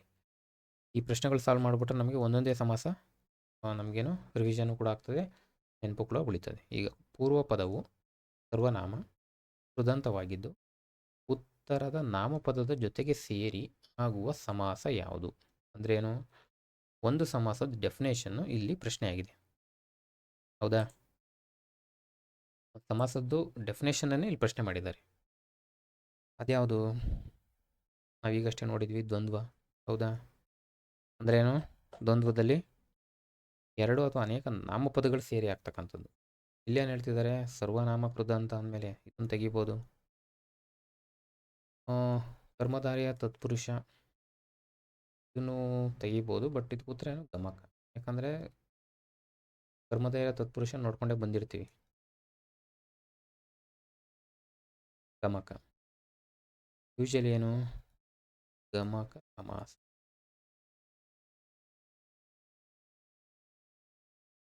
ಒಂದು ಈ ಪೂರ್ವಪದ ನಮಗೆ ಗೊತ್ತು, ಪೂರ್ವಪದ ಯಾವುದು, ಉತ್ತರ ಪದ ಯಾವುದು. ಪೂರ್ವಪದವು ಸರ್ವನಾಮ, ಇನ್ನೊಂದು ಕೃದಂತ, ಇನ್ನೊಂದು 2 ಎಕ್ಸ್ಟ್ರಾ ಸೇರಿಸ್ತೀನಿ, ಗುಣವಾಚಕ, ಇನ್ನೊಂದು ಸಂಖ್ಯಾವಾಚಕ ಆಗಿದ್ದು. ಹೌದಾ, ಸಂಖ್ಯಾವಾಚಕ ಆಗಿದ್ದು ಏನಾಗ್ತದೆ, ಉತ್ತರ ಪದದಲ್ಲಿರ್ತಕ್ಕಂಥ ನಾಮ ಪದದೊಡನೆ ಸೇರಿ ಆಗ್ತಕ್ಕಂಥ ಸಮಾಸ. ಇವೆರಡು ಯಾಕೆ ಸೇರಿಸ್ತೆ, ರೀಸನ್ ಇದೆ. ಈಗ ಇವೆರಡು ನೋಡ್ಕೊಳ್ಳಿ, ಸರ್ವನಾಮ ಮತ್ತು ಕೃದಂತ. ಸರ್ವನಾಮಕ್ಕೆ ಎಕ್ಸಾಂಪಲ್ಲು, ನಮಗೆ ಎಕ್ಸಾಂಪಲ್ ಬೇಕಲ್ವಾ. ಅಂದರೆ ಏನು ಹೇಳ್ತಾ ಇದ್ದಾರೆ, ಪೂರ್ವಪದ ಸರ್ವನಾಮ ಆಗಿರ್ಬೇಕಂತೆ. ಅವನು ಅನ್ನೋದೇನು ಸರ್ವನಾಮ, ಹುಡುಗ ಅನ್ನೋದೇನು ನಾಮಪದ. ಏನಾಗ್ತದೆ, ಆ ಹುಡುಗ. ಇದೇನಿದು ಗಮಕ ಸಮಾಸಕ್ಕೆ ಉದಾಹರಣೆ. ಜೊತೆಗೆ ಇನ್ನೊಂದು ಇದು ಅನ್ನೋದು ಸರ್ವನಾಮ. ಕಲ್ಲು ಏನಾಗ್ತದೆ, ಈ ಕಲ್ಲು. ಕ್ಲಿಯರಾ, ಏನಕ್ಕೆ ಸರ್ವನಾಮಕ್ಕೆ ಉದಾಹರಣೆ. ನೆಕ್ಸ್ಟ್ ಕೃದಂತಕ್ಕೆ ಬನ್ನಿ. ಕೃದಂತ ಏನು, ಪೂರ್ವಪದದಲ್ಲಿ ಕೃದಂತ ಇರಬೇಕು. ಕೃದಂತ ಅಂದರೆ ಧಾತು ಕ್ರಿಯಾಪದ. ಹೊಕ್ಕಿದುದು ಏನು, ಆನೆ. ಏನಾಗ್ತದೆ, ಹೊಕ್ಕಾನೆ. ಹೌದಾ. ಇನ್ನೊಂದು ಹೇಳಬೇಕು ಅಂದರೆ ಹಿಡಿಯುವುದು ಏನು, ಮದ್ದು. ಕೇಳಿದ್ದಾರೆ ಇದನ್ನ, APSC ಕೇಳಿದ್ದಾರೆ, ಹಾಗಾಗಿ ಇದನ್ನು ತೊಗೊಂಡಿದ್ದೀನಿ. ಹಿಡಿ ಮದ್ದು. ಹೊಕ್ಕಿದುದು ಕೃದಂತ, ಹಿಡಿಯುವುದು ಕೃದಂತ. ನಾಮಪದಗಳೊಂದಿಗೆ ಸೇರಿ ಏನಾಗ್ತಾ ಇದೆ, ಗಮಕ ಸಮಾಸ ಆಗ್ತಾ ಇದೆ. ಇದಕ್ಕೂ ಕೂಡ ಉತ್ತರ ಸಿಕ್ತು. ಇವೆರಡನ್ನು ಎಕ್ಸ್ಟ್ರಾ ಯಾಕೆ ಸೇರಿಸ್ತೇವೆ, ಯೂಶಲಿ ಇದು ಈಗ ಬಳಕೆಯಲ್ಲಿಲ್ಲ. ಬಟ್ ಏನು, ಈ ಪೂರ್ವ ಏನು ಹೇಳ್ತೀವಿ, ಈ ಹಳೆ ಕಾಲದಲ್ಲಿ ಬಳಸ್ಬೋದು. ಹೌದಾ. ಈ ಪ್ರಾಚೀನರು ಅಂತ ಕೂಡ ಬಳಸ್ಕೊಳ್ಳಿ. ಏನಾಗ್ತದೆ, ಪೂರ್ವಪದವು ಸರ್ವನಾಮ, ಕೃದಂತ, ಗುಣವಾಚಕ, ಸಂಖ್ಯಾವಾಚಕಗಳು ಒಂದಾಗಿ ಈ ಉತ್ತರ ಪದದಲ್ಲಿ ನಾಮಪದಗಳೊಂದಿಗೆ ಸೇರಿಕೊಂಡು ಸಮಾಸವನ್ನು ಗಮಕ ಸಮಾಸ ಅಂತ ಕರೆದ್ರು. ಯಾರು,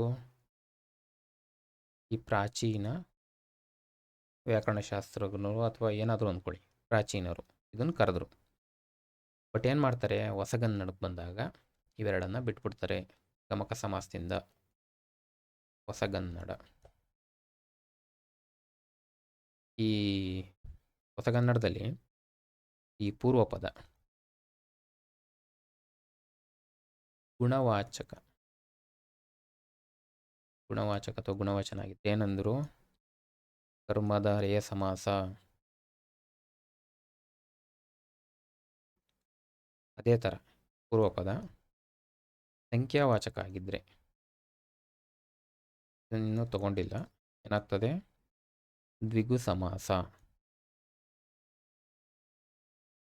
ಅಂತ ಹೊಸದಾಗಿ ಒಂದು ಡೆಫಿನೇಷನ್ ಕೊಟ್ಟರು. ಎಲ್ಲಿ, ಹೊಸಗನ್ನಡದಲ್ಲಿ. ಹಾಗಾಗಿ ಇವೆರಡನ್ನು ಬಿಟ್ಟರು ಹೊಸಗನ್ನಡದಲ್ಲಿ. ಬಟ್ ಏನೋ ಮೂಲವಾಗಿ ಇಲ್ಲಿಗೆ ಸೇರ್ಕೊಂಡಿದ್ದು ಅನ್ನೋದೊಂದು ಗಮನದಲ್ಲಿರಲಿ. ಇನ್ನೊಂದು ಸ್ಟೇಟ್ಮೆಂಟ್ ಬರುತ್ತೆ ಇಲ್ಲಿ, ಗಮಕ ಸಮಾಸವನ್ನು ಕರ್ಮಧಾರೆಯ ಸಮಾಸದ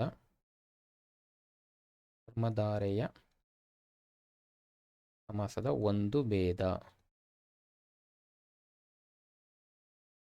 ಅಂತೇನು ಹೇಳ್ತಾರೆ. ಇದೊಂದು ನೆನ್ಪಿಟ್ಕೊಳ್ಳಿ, ಆಗ್ಬೋದು ಕ್ವಶನ್. ಈ ಕೆಳಕಂಡ ಯಾವ ಸಮಾಸವನ್ನು ಕರ್ಮಧಾರೆಯ ಸಮಾಸದ ಒಂದು ಭೇದ ಅಂತ ಕರೀತಾರೆ ಅಂದರೆ ಅದಕ್ಕೆ ಉತ್ತರ ಬಂದು ಗಮಕ ಸಮಾಸ. ಕ್ಲಿಯರ್ ಆಯಿತಾ? ಕಾನ್ಸೆಪ್ಟ್ ಅರ್ಥ ಆಯಿತು ಅಂದ್ಕೊತೀನಿ. ಡೌಟ್ ಇದ್ದರೆ ನೀವು ಹೇಳ್ಬೋದು, ಎಕ್ಸ್ಪ್ಲೇನ್ ಮಾಡ್ತೀನಿ. ಬಟ್ ಕ್ಲಿಯರ್ ಆಗಿದೆ ಅಂದ್ಕೊತೀನಿ, ಏನು ಡೌಟ್ ಇಲ್ಲ. ಪ್ರಾಚೀನ ಅಂದರೆ ಹಳೆ ಕಾಲದಲ್ಲಿ ಈಗ ಹೇಳ್ತಿದ್ರು, ಪೂರ್ವಪದ ಸರ್ವನಾಮ ಕೃದಂತ ಗುಣವಾಚಕ ಸಂಖ್ಯಾವಾಚಕ ಆಗಿದ್ದು ಉತ್ತರ ಪದ ನಾಮಪದ ಸೇರಿದ್ರೆ ಅದು ಗಮಕ ಸಮಾಸ ಆಗ್ತಿತ್ತು. ಹೊಸಗನ್ನಡದಲ್ಲಿ ಏನು ಮಾಡ್ತಾರೆ, ಇವೆರಡನ್ನು ಬಿಡ್ತಾರೆ. ಬಿಟ್ಬಿಟ್ಟೇನೋ ಅದಕ್ಕೆ ಸಪ್ರೇಟಾಗಿ ಒಂದು ಸಮಾಸಗಳನ್ನ ಗುರುತಿಸ್ತಾರೆ.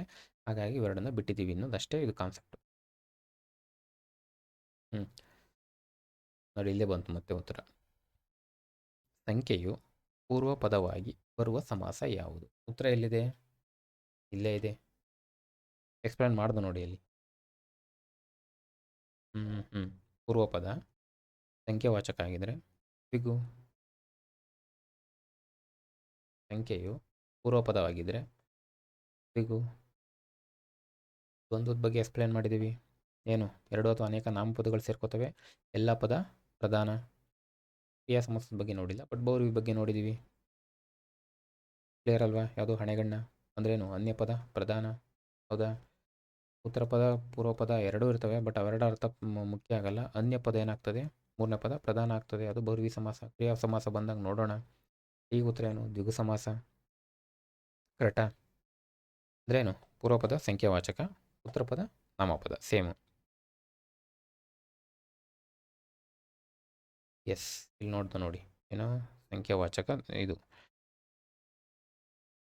ಗಮಕ ಸಮಾಸನ ಕರ್ಮಧಾರಯ ಸಮಾಸದ ಒಂದು ಭೇದ ಅಂದರೆ, ಇಲ್ಲೊಂದು ಬರೀತೀನಿ, ಈ ದ್ವಿಗು ಸಮಾಸ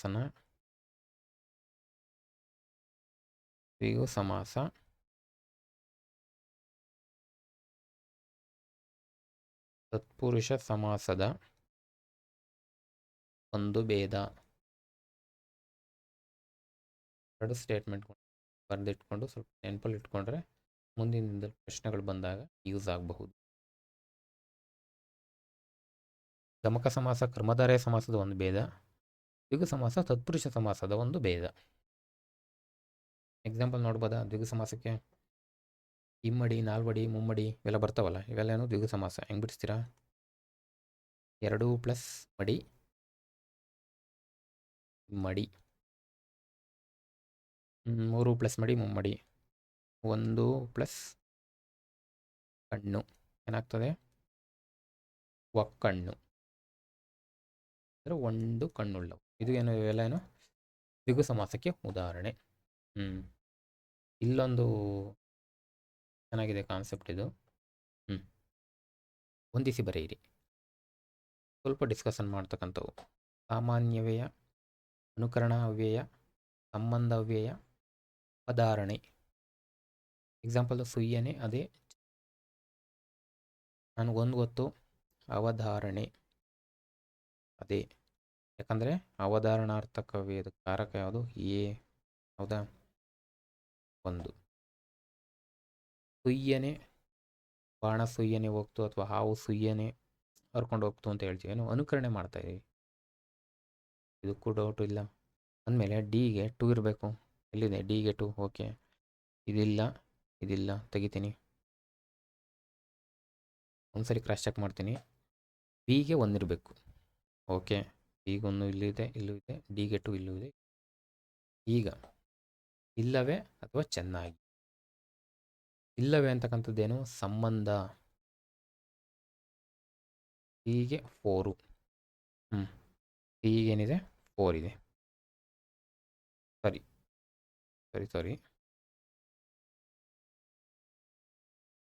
ಈಗೆಲ್ಲಿದೆ? 4 ಇಲ್ಲಿದೆ. ಕ್ಲಿಯರಾ? ಅಂದಮೇಲೆ ಏನಾಗ್ತದೆ? 3 ಆಗ್ತದೆ. ಸಾಮಾನ್ಯವೇ ಬಂದು ಚೆನ್ನಾಗಿ. ಕರೆಕ್ಟ್ ಇದೆ. ಇವೆಲ್ಲ ಏನು ಬುಕ್ಕಲ್ಲೇ ಇದ್ದಾವೆ. ಚೆನ್ನಾಗಿ ಮೊದಲನೇ ನೋಡಿ.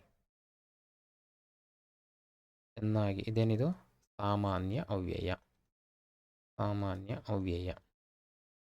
ಏನು ಸಾಮಾನ್ಯ ಅವ್ಯಯದ ಡೆಫಿನೇಷನ್ ಗೊತ್ತಿರ್ಬೇಕಿಲ್ಲಿ. ಕ್ರಿಯೆ ನಡೆದ ರೀತಿ, ಕ್ರಿಯೆ ಹೇಗೆ ನಡೀತು, ಕ್ರಿಯೆಯ ಕಾಲ ಆಗ್ಬೋದು, ಸ್ಥಾನ ಆಗ್ಬೋದು, ಇನ್ನೊಂದು ರೀತಿ, ಯಾವ ರೀತಿ ನಡೀತು ಅಂತ ತಿಳಿಸ್ತಕ್ಕಂಥ ಅವ್ಯಯಗಳು. ಸಿಂಪಲ್ಲಾಗಿ ಹೇಳಬೇಕು ಅಂದರೆ ಇವಕ್ಕೇನಂತೀವಿ? ಸಾಮಾನ್ಯ ಅವ್ಯಯ ಅಂತ ಕರಿತೀವಿ. ಇನ್ನೊಂದು, ಇವು ಕ್ರಿಯೆಗೆ ವಿಶೇಷಣ ಆಗಿ ಕೂಡ ಕೆಲಸ ಮಾಡ್ತವೆ. ಕ್ರಿಯೆಗೆ ವಿಶೇಷಣ ಕೆಲಸ ಮಾಡೋದ್ರಿಂದ ಇವಕ್ಕೇನಂತೀವಿ? ಕ್ರಿಯಾ ವಿಶೇಷಣ ವ್ಯಯ. ಇದನ್ನ ಯಾಕೆ ಹೇಳಿದೆ? ಮುಂದೆ ಇದೆ ಅದು ಅಂತ. ಹೌದಾ? ಸಾಮಾನ್ಯ ವ್ಯಯಗಳನ್ನು ಕ್ರಿಯಾ ವಿಶೇಷಣ ವ್ಯಯಗಳು ಅಂತ ಕೂಡ ಕರಿತೀವಿ. ಯಾಕೆ? ಕ್ರಿಯೆಗೆ ವಿಶೇಷಣ ಕೆಲಸ ಮಾಡ್ತವೆ.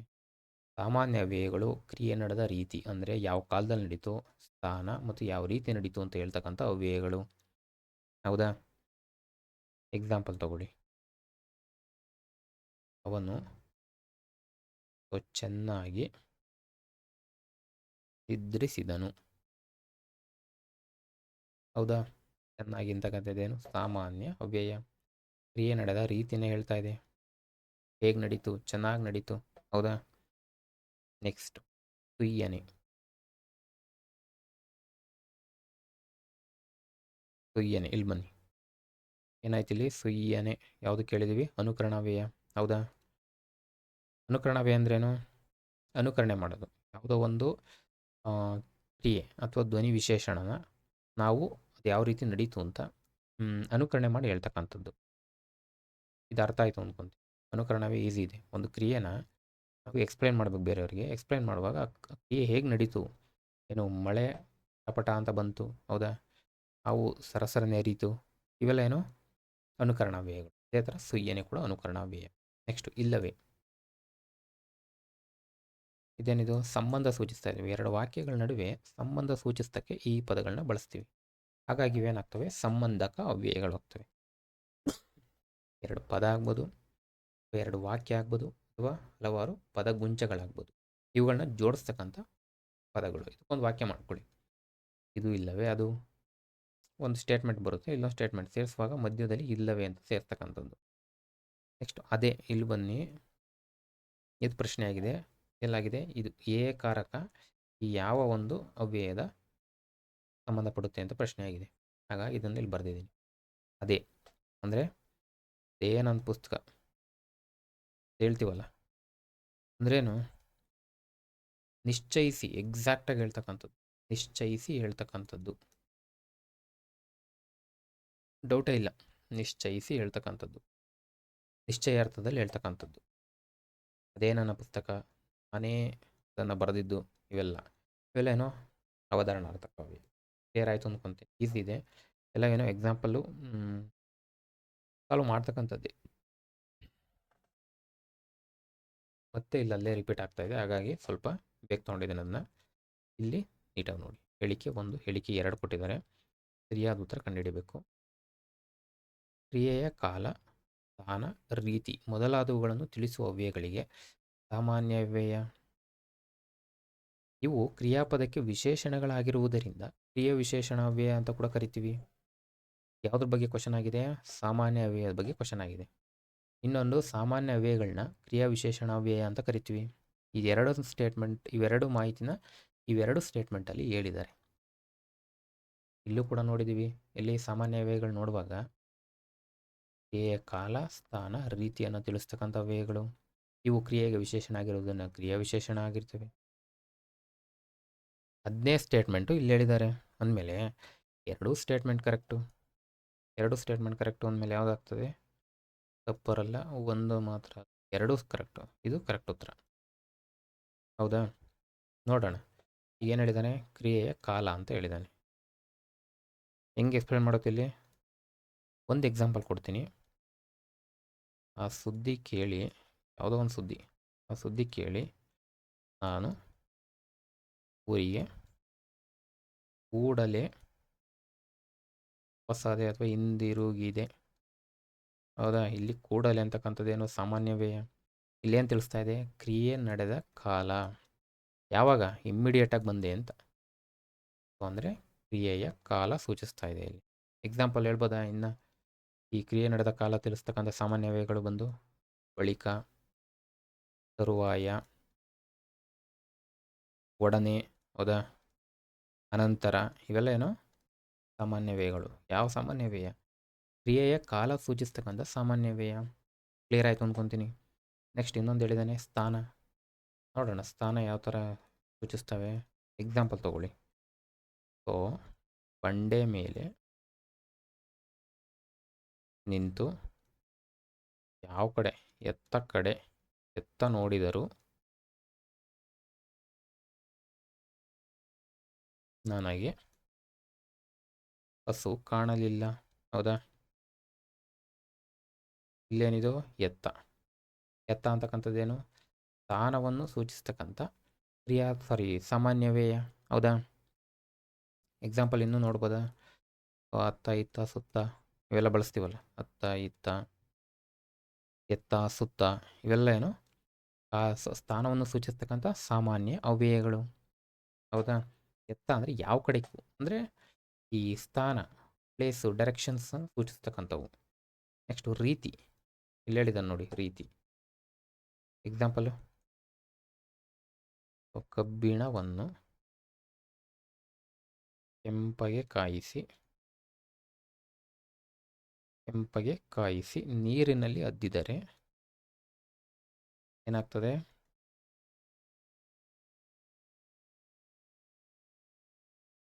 ಏನಾಗುತ್ತದೆ ಹೇಳಿ ನೋಡೋಣ, ಏನಾಗ್ತದೆ ಅಂತ. ಇಲ್ಲೇನಿದು? ಕೆಂಪಗೆ.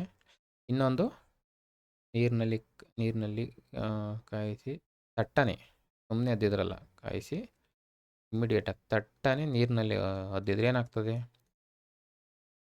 ಅಂತ ರೀತಿ ಹೇಳ್ತಾ ಇದೆ. ಹೌದಾ? ಕೆಂಪಗೆ ಕಾಯಿಸ್ಬಿಟ್ಟು ತಟ್ಟಂತ ನೀರಲ್ಲಿ ಅದ್ಬಿಟ್ರೆ ಏನಾಗ್ತದೆ? ಕ್ರಿಯೆ ನಡೆಯುವ ರೀತಿಯನ್ನು ಸೂಚಿಸ್ತಕ್ಕಂಥವು. ಯಾವುದು? ತಟ್ಟನೆ, ಮೆಲ್ಲನೆ, ಬೇಗನೆ. ಹೌದಾ? ಇವೆಲ್ಲ. ಸೊ ಏನು ಹೇಳಕ್ಕೆ ಬಂದೆ?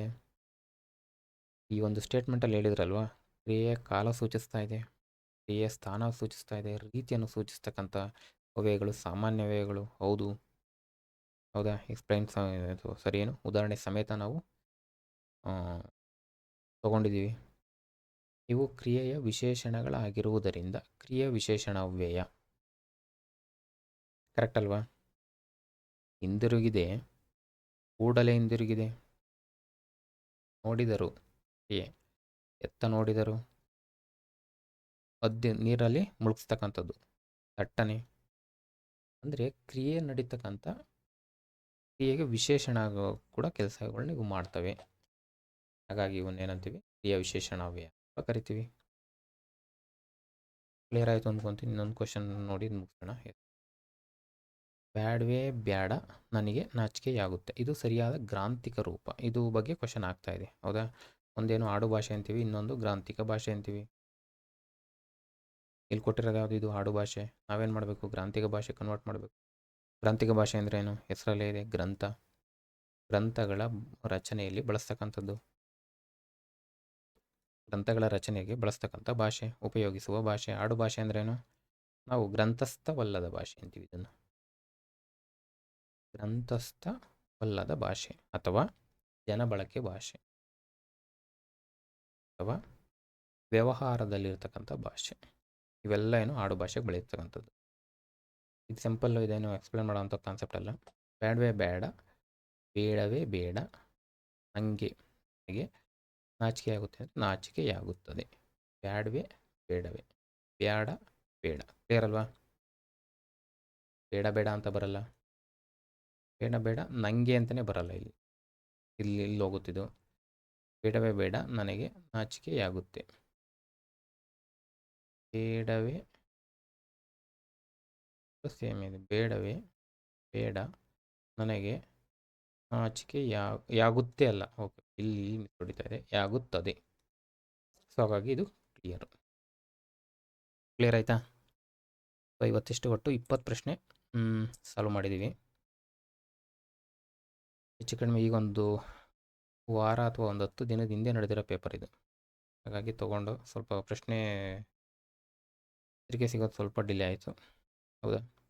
20 ಪ್ರಶ್ನೆಗಳು ಸಾಲ್ವ್ ಮಾಡಿದ್ದೀವಿ. ಯಾವುದೇ ಡೌಟ್ ಇದ್ದರೂ ಕಮೆಂಟ್ ಬಾಕ್ಸಲ್ಲಿ ತಿಳಿಸ್ಬೋದು, ಅಥವಾ ಟೆಲಿಗ್ರಾಮ್ ಚಾನಲ್ ಕೂಡ ಇದೆ, ಅಲ್ಲೂ ಕೂಡ ತಿಳಿಸ್ಬೋದು, ತಿದ್ಕೋಬೋದು. ಹೌದಾ? ಹೇಳ್ತಾ ಈಗ ಒಂದು ಕ್ಲಾಸ್ನ ಕ್ಲೋಸ್ ಮಾಡ್ತೀನಿ. ಓಕೆ, ಎಲ್ರಿಗೂ ಥ್ಯಾಂಕ್ ಯು.